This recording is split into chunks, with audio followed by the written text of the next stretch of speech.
وإن أوهن البيوت لبيت العنكبوت لو كانوا يعلمون.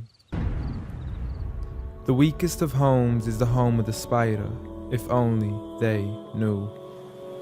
And it's not just because of the web, but also for what happens inside it too. The most fragile of homes, home to the most ferocious of family feuds, a husband and wife relationship that is solely based on being used for consummation.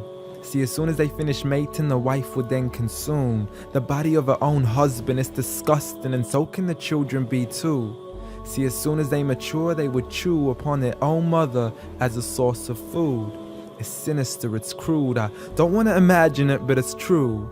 And such the examples that are used, not because God can be cruel, but for God to prove that the weakest of homes are those in which the inhabitants are abused.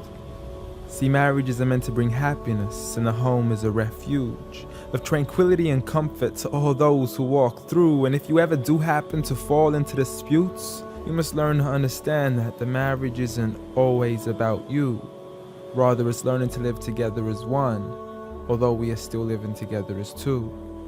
In a home where everybody knows that they belong, with love, kindness, and mercy, so we could all just get along, and there's no need for fighting every time something small goes wrong. Because you can't build a home upon violence and then expect it to stand strong. I mean, what kind of man would harm his wife in the darkness of the night, leaving her to bleed as he scars her for life, having to cover up her bruises as she tries to hide them from sight?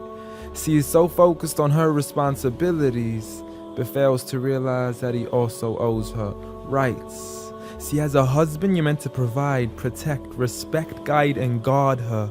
You are her garment, her lifelong partner, her prince charming who should charm her, her knight in shining armor. But a night has turned into a nightmare as he spends his nights trying to harm her. As she begs him on her knees, please, I need you to be calmer. I urge you, see, patience is a virtue. I never even heard you. I promise I didn't mean to hurt you. Please don't be mad.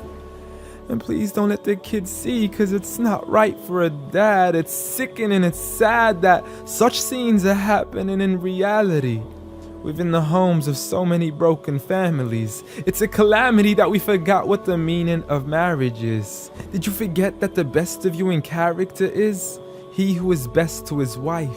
The best of advice from the one who never harmed a servant, child, or wife in his whole entire life. Muhammad sallallahu alayhi wasallam. He was the best of examples in how to treat a woman right.